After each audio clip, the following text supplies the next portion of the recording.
welcome back to my channel. If this is the first time you're seeing me, hello, my name is Emma, I'm 25, I'm from Sweden, and on this channel I document my attempts at becoming a better person. If you're interested in seeing how that has been going up until now, you can watch my previous videos. But to make a long story short, that is the purpose of this channel.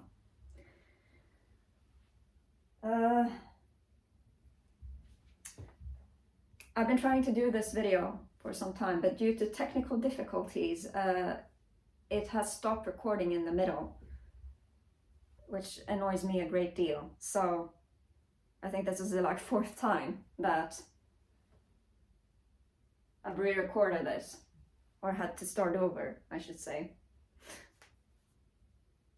But regardless, I still have things to talk about, so I'm just going to start over. It's not that big of a deal. Today, I just came home from my shrink because today therapy started. And it feels great. Up until now, I thought I was having therapy. Turns out it wasn't therapy. But today, when I went to see my shrink, I asked him, this is therapy, right? Like this is treatment. This isn't just planning for eventual treatment. This is, we're doing treatment right now. And he said, yes, this is treatment. This is therapy that we're doing right now. So therapy or treatment or what have you officially started today. I don't know. It feels good.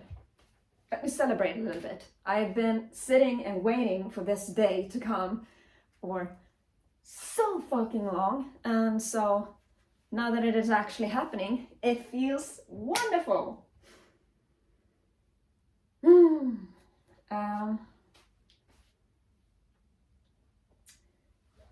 So yeah, that feels great. It seems legit compared to all the other types of treatment I've had up until now, which is also why I'm quite hopeful, though reluctantly so, because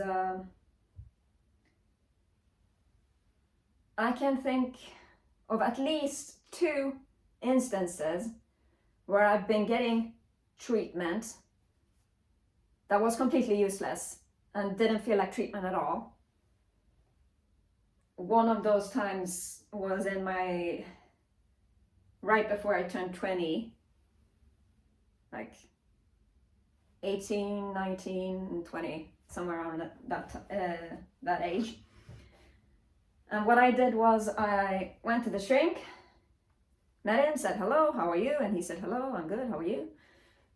And then we went to his office, he sat me down, and he let me just talk for an hour straight, because a typical therapy session, from what I understand, is 1 hour. And he just let me talk and talk and talk and talk and talk and talk, and rarely interjected or said anything himself. And it did absolutely nothing. And that type of treatment went on for 5 years. 5 years of nothing wasted, when I could have been doing this instead. When I say this, I mean actual therapy. Like this, I've had 1 single therapy session, and within that therapy session, more has happened than those 5 years that I was going to therapy in the past. Completely useless. But that was then, and this is now. And I did say that I'm a little reluctant. Well, maybe I didn't. I might have done so in the prior recording attempts. But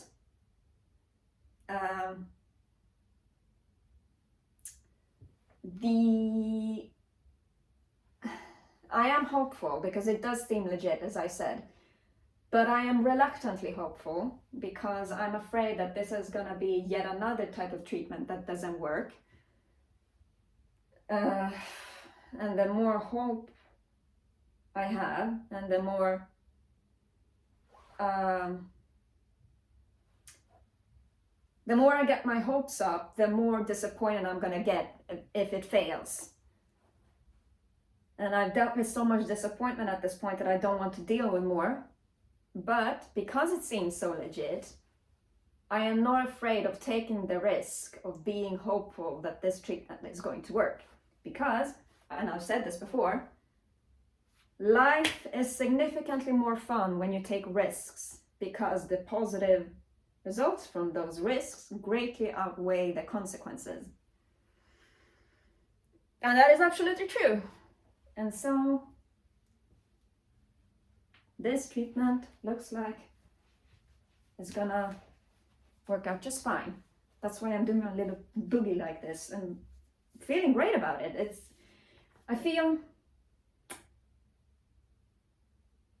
It feels like I'm being taken seriously, which is really good because I rarely feel like that. Today we talked about bad thoughts. Maybe you could say that they're intrusive thoughts, but honestly, I'm not entirely sure if they are intrusive thoughts, so I just say bad thoughts, because bad thoughts, you can pretty much figure out what that is. I am going to be speaking from my own perspective, of course, but bad thoughts can mean different things for different people.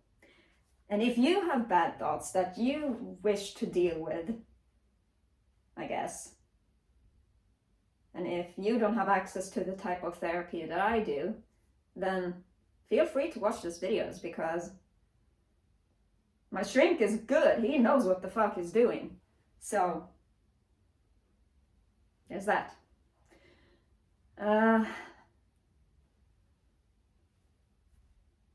Today we talked about bad thoughts. And my shrink had his whiteboard ready. And on that whiteboard, he had written a timeline that starts with trigger, then goes to coping mechanism or coping strategy, and ends with symptom. From what I understand, and I am not a medical professional, I am not a psychological professional, I am a psychiatry. I'm a psychiatry patient. So the reason that I know all of this is because I am going through it myself. I don't know about it. I might be wrong when I describe like this timeline that I got in contact with today. So if I'm wrong, please forgive me. I'm just a patient and not a professional. But he wrote this timeline. And as I mentioned, it starts with trigger. A trigger is quite self-explanatory. It is something that triggers a bad thought. And that bad thought, well, at least it was bad thoughts in this case. Maybe it can be used in other,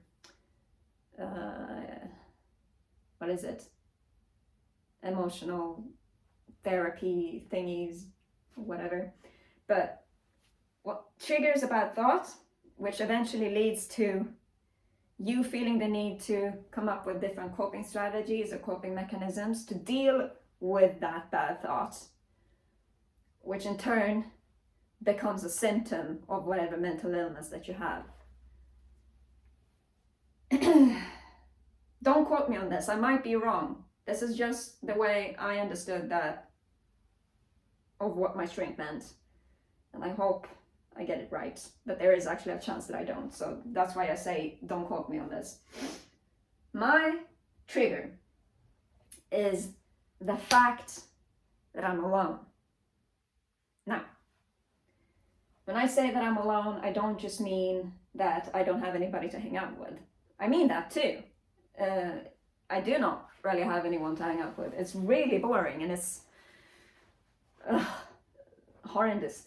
But it is also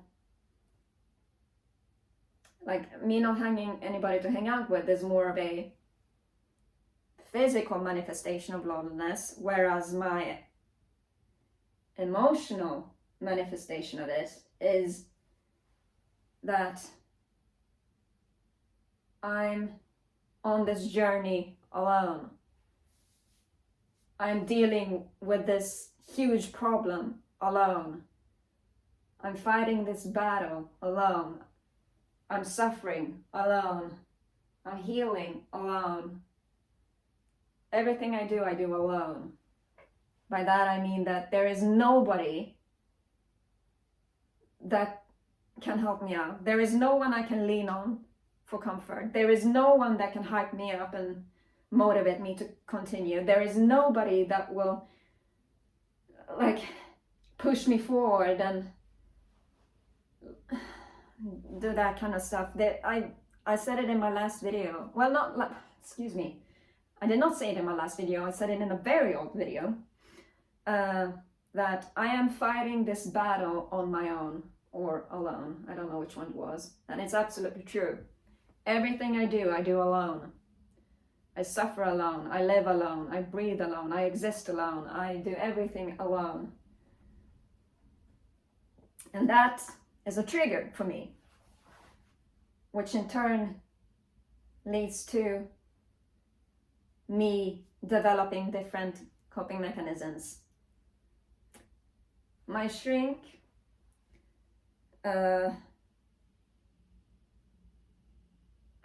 divided the coping mechanisms that I have into inner coping mechanisms and outer coping mechanisms.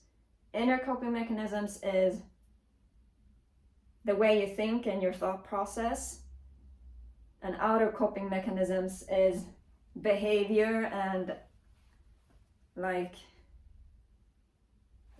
things you do with your body. And this thought of being alone, which is a bad thought, triggers a few behaviors that we listed up. Some of my inner behaviors are, and this is the reason why recording has failed up until now, because I've been wearing AirPods when I do this, but I'm going to take them out just so this hopefully doesn't end up cutting. But one of the coping mechanisms that I have is headbanging. Not so much that it actually causes like injuries. My forehead is doing okay, as you can see, but more like this.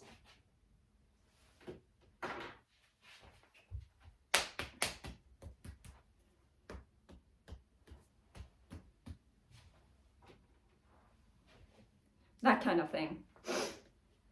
It's kind of like, think of it as a face palm like this, but much more intense, and it keeps going. It just, and that's not normal. My nose is running again.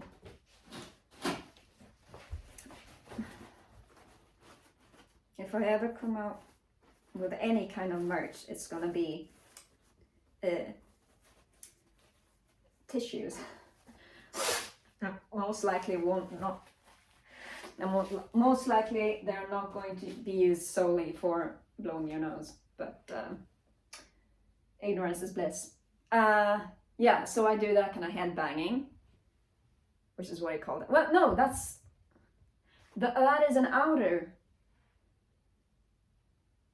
coping mechanism, not an inner one. But my inner coping mechanisms is, I don't know if this is the right word, but wallowing in it. There's a saying that goes, wallowing in self-pity. And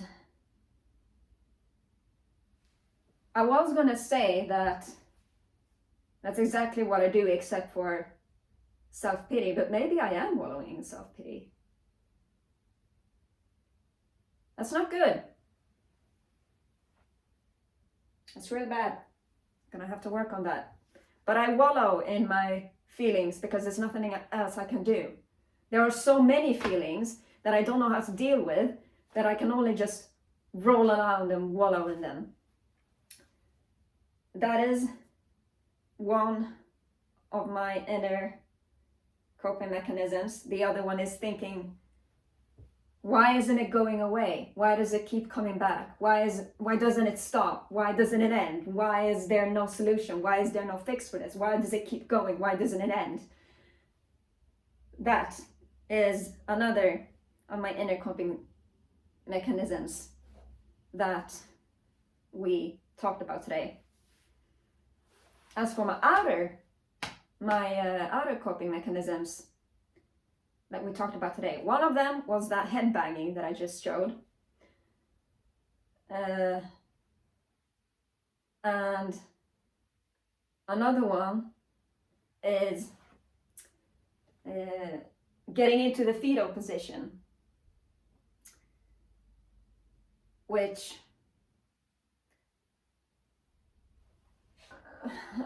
Google the fetal position. I can't be bothered to demonstrate what that means, but I do that in order to like cover my face, disappear into myself, and escape all the outside stimuli, possibly escape the trigger. And also one of them was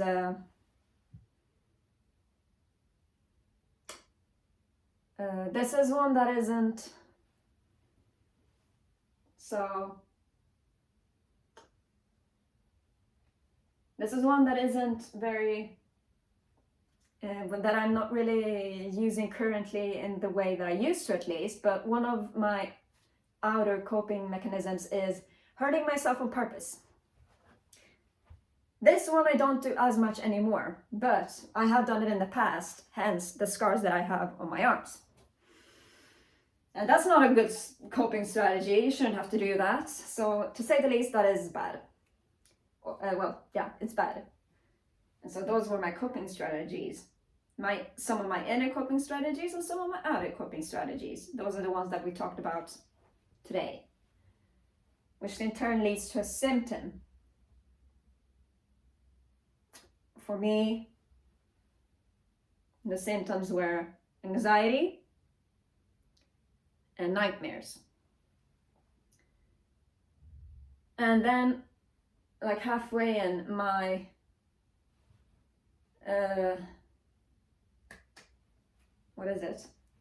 halfway through, the shrink added, as an alternative to symptom, he added self-image, which to which he added my self-image.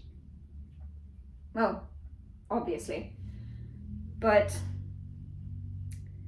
me having this trigger and then subsequently having those coping strategies led to my self-image becoming, what was it? I thought it's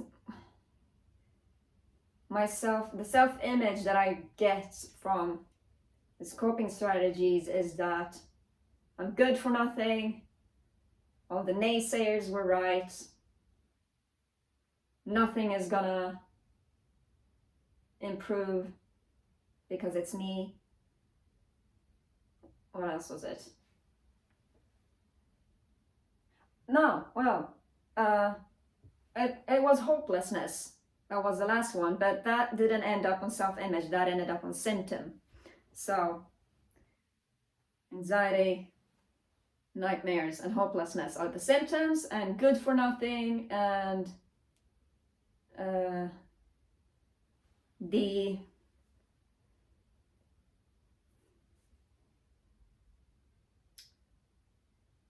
the people from my past who caused a lot of the damage in the first place being right. That is my self-image. And after having this timeline made, on top of the timeline he wrote pros, cons, and control. And so what he meant by that is that what are the pros of thinking like this? What do I gain from it? And to that I answered, how was it? It motivates me to become better, because I don't want to be like this, duh. And so it motivates me to become better and to improve my life and my circumstances and my health and my well-being, and to focus on no longer being all that. What are the cons of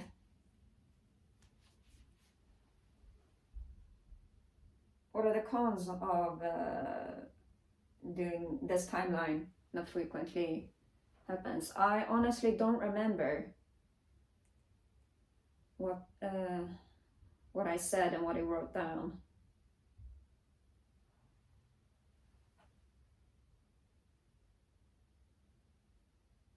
I think, oh, right. I gave him an analogy of a balloon that I was going to talk about in a YouTube video anyway. I might not, now that I have brought it up in this video, but we'll see. I use this analogy that I've been having, well, in the back of my mind for a very long time, because this is, this much free time, you're going to be thinking quite a lot. And this is what I have thought of up until now, that when the trigger happens and the coping mechanism starts working, it triggers a internal pressure that fills the balloon. This balloon has no opening. It is just a sphere. And the pressure grows and grows and grows and grows and grows, and there is no escape for it. And if I don't let some of the pressure escape, the balloon is gonna pop.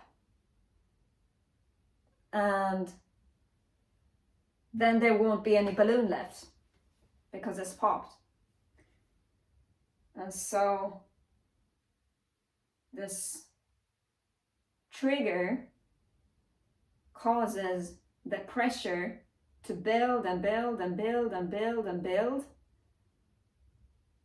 And I have to do something, otherwise I'm gonna pop like the balloon.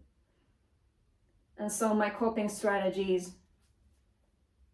I have mentioned already. The reason why the balloon is such a good example is because this is more accurate. This used to be more accurate in the past, for reasons I will explain, but still is somewhat accurate. Well, it is accurate still, but the reason why this balloon analogy fits this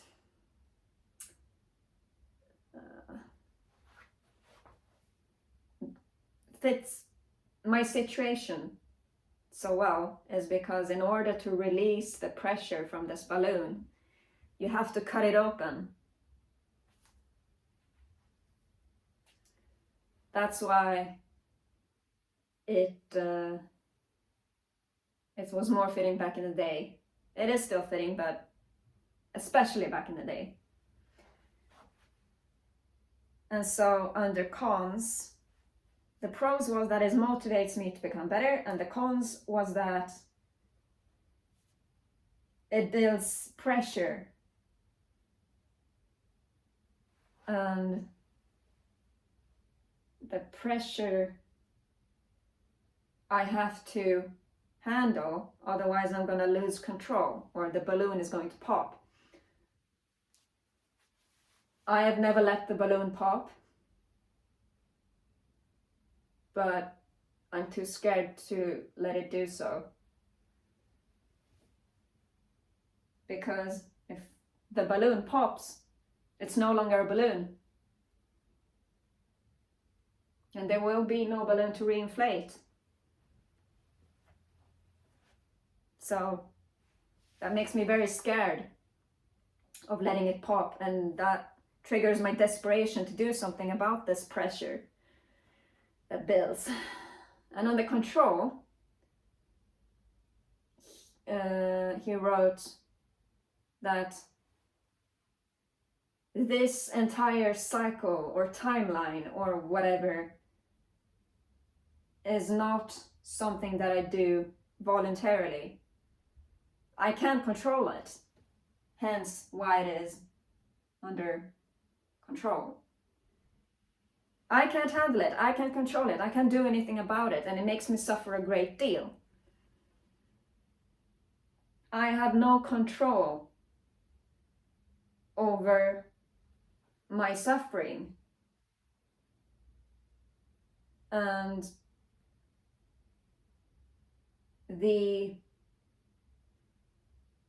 I have always tried to look at it from a positive perspective, like, but it's gonna motivate me and it's gonna make me do well, and it's gonna help me become even better because I don't want to be here, and if I don't want to be here, then I'm gonna strive even more for the things that I want. And so he asked me, like, how long have you dealt with this? And I said, well, for as long as I can remember, which is true. I've had this mentality for, well, forever, literally. And so he said, but if this is such a good way for you to motivate yourself to become better, shouldn't you have been exceptionally good by now because you've dealt with it your whole life? And that clicked.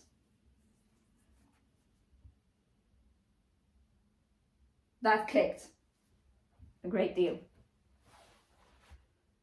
And then the therapy session was over, so I didn't go any further. But if you find yourself finding it difficult to deal with triggers or bad thoughts or anything of the sort that you think you could place in this timeline with pros, cons, and control or whatever, feel free to do so.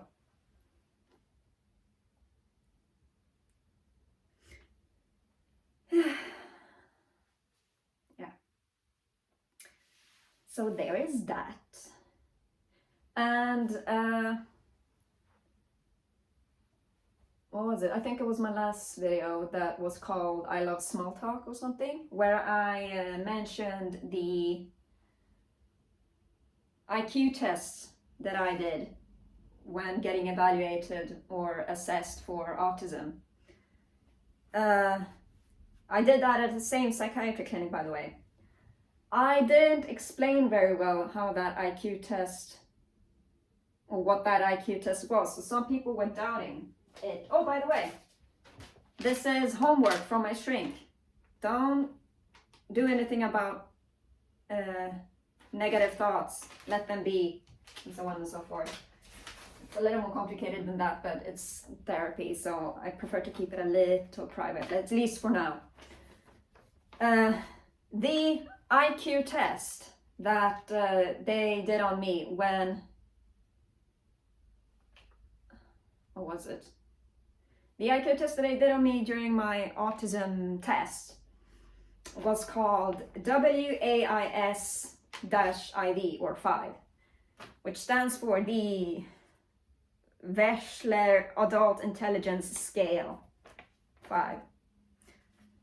It has its own Wikipedia page, actually, which is pretty cool. And according to Wikipedia, which, you know, you should take with a grain of salt because everybody can go in there and change and whatever. But according to Wikipedia, it is the most widely used IQ test in the world, which is pretty cool.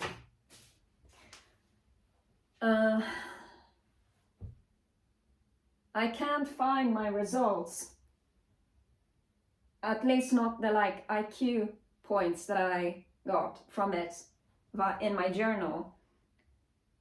So I guess there's, well, I don't know. Take my IQ with a grain of salt, maybe. Though I've been thinking, oh, by the way, I also read that this is an acceptable IQ test in order to, what is it? Request becoming a member of uNtZ. But since I can't find the IQ results from that test, I figured that if I ever have the chance to do so, I could go on to uNtZ's website and do the test there, which I've done, I think, like every once in a while just for fun. And if I remember correctly, the IQ points that I got from that test is 113. Yeah. So if I ever get the chance to do that in a video, like the uNtZ IQ test, then I can do that. Because it's very similar to this test that I did. So I guess that's I just think that could be a little fun something. Oh, I guess that's it for today. It's gonna be interesting to see how this therapy goes. I'm hopeful, which is a risk that is worth taking in my opinion. And yeah, it's gonna be interesting to see how this goes. Next week I have my other appointment, and then the week after that I have another appointment, so it's gonna be the same time and day for several weeks that I have therapy. I hope it goes well.